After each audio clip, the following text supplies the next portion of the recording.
How to add the calendar list widget to the home screen on the iPhone 16 series. First, let's go back to the home screen by swiping up at the bottom of the screen. Then we swipe across to a blank screen page, then touch and hold. Next, tap on the Edit button at the top left. And from the pop-up, tap on Add Widget. Next, in the widget list, we scroll down.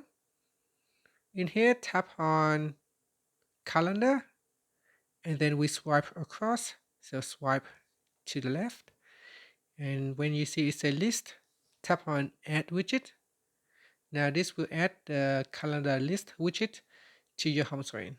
And that's it. So it will show you a list of the calendar. In here, you can choose Mirror Calendar app, so you can toggle on or off.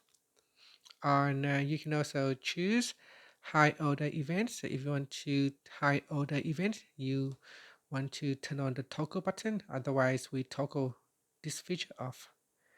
And that's it. That is how you can add the calendar list widget to your home screen. Thank you for watching this video. Please like and subscribe to my channel for more videos.